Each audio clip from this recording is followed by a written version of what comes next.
my name is Robin Wong and I want to talk about everything wrong with Micro Four Thirds system. To avoid any misunderstanding, this is not a video about bashing Micro Four Thirds, and this is not a comparison video between different formats or system. I am a professional photographer, I am an Olympus visionary, I have been using the Micro Four Thirds systems for many years, and I do have a lot to say about the system.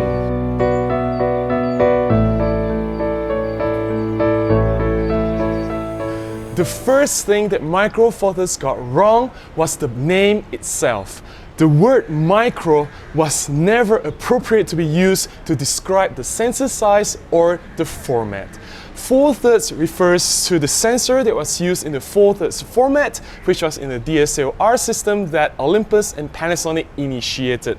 When Panasonic and Olympus decided to go mirrorless, they adopted the name Micro Four Thirds. However, the sensor is still the same. They are basically using the exact same sensor from 4/3 system, adopting it into Micro Four Thirds minus the mirror. So when they went mirrorless, they changed the name into Micro Four Thirds, and I think that was a very bad decision. It doesn't help that photography is a man-dominated sport. In a recent study, it shows the ratio between men photographers to female photographers is 3:1. There are a lot more men doing photography. And here is a not so secret thing about men. We do not like small things, or we do not like to be associated with owning micro anything. Having something so small, it doesn't help with our ego, it doesn't help with our insecurity. So having the word micro in the 4/3 system, Micro Four Thirds, it's as if we're owning something so inferior. When Canon went mirrorless with the APS-C cameras, the EOS M, M5, M6, they didn't go with micro APS-C. When Sony went with the APS-C mirrorless cameras or Fuji APS-C cameras, they didn't go with micro APS-C sensors because they are basically using the same APS-C size sensors. So why is 4/3 becoming Micro Four Thirds? I understand that the micro refers to the miniaturization of the camera size and the lens size, providing a much more portable and compact system overall. However, we also refer to the sensor size as Micro Four Thirds. But sensor size, if you really look at it, Micro Four Thirds is not that much smaller than APS-C sensors.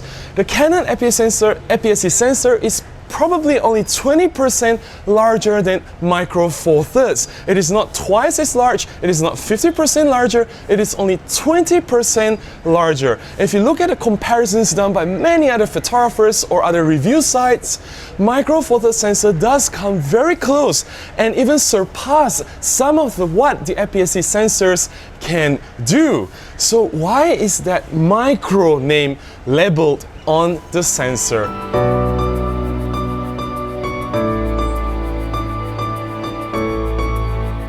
Moving on to the next point, Panasonic and Olympus should have worked closer together. There is a lack of collaborative effort between these two companies that start up the Micro Four Thirds system. For example, the Panasonic lens, some of them have the amazing aperture ring control where you can control the f number from the ring on the lens itself. When you put the Panasonic lens on Olympus camera bodies, that particular function is disabled for whatever reasons. I can't pinpoint whose fault it was. Probably Panasonic wouldn't want to allow Olympus to use that feature on their cameras so that Panasonic can have that feature for themselves, or Olympus purposely disabling it so that you will only buy Olympus lenses. I don't know, it can be either one's fault, but the point is both companies should have worked together closer and not allow something like this to happen. We all know that Panasonic is the expert when it comes to video, and Olympus does bring a lot to the table as well. If only these two companies work together and put their resources together, I think we will have some really incredible products which will rival any cameras out there. One of the things that I fail to understand is that Olympus has the 5-axis Sync IS utilizing the image stabilization on the lens working together with the image stabilization in the body. Panasonic has similar system in the dual IS system, but when you use a Panasonic lens that has the image stabilization on an Olympus body, the dual IS doesn't work. Likewise, if you use an Olympus lens that has image stabilization on a Panasonic body, you will have to choose which image stabilization either on the lens or the body. You can't have the benefit of dual image stabilization. And I understand that in order for this to work, Panasonic and Olympus will have to sit down together and figure out how to make everything cross-compatible. Why don't they do that? Doesn't that benefit the overall Micro Four Thirds community? Do they just think about themselves? I don't know. I just think that Micro Four Thirds as a system will benefit more if both companies will just pull everything together and just come up with something really interesting.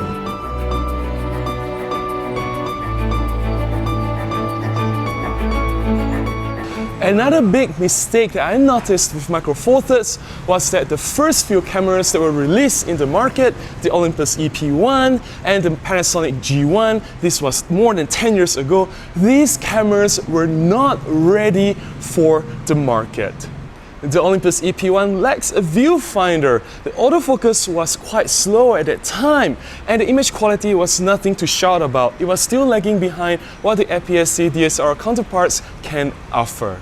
Then it took Olympus and Panasonic several years to get the formula right. Now in the year 2012, that's about 4 years later from the first release of a Micro Four Thirds camera. 4 years later, then we get the amazing Olympus OMD EM5. The EM5 single-handedly redefined what a mirrorless camera and what a Micro Four Thirds camera can do. Basically, this blazing fast autofocus is almost as fast as 1D series from Canon. There's amazing image quality on par or even surpassing some of the best APS-C sensor DSLRs at that time. It is weather sealed, it has an amazing built-in electronic viewfinder, the camera has 5-axis image stabilization, it just got everything right, and yet it kept in a very tiny and compact form factor. It is truly a worthy first Micro Four Thirds camera. If only Olympus made that truly the first camera that they released instead of all the other predecessors before the EM5. If that is the case, I'm very sure that the photography crowd, either if you are a professional photographer or if you are a serious hobbyist, you will be more willing to adopt and consider a Micro Four Thirds system.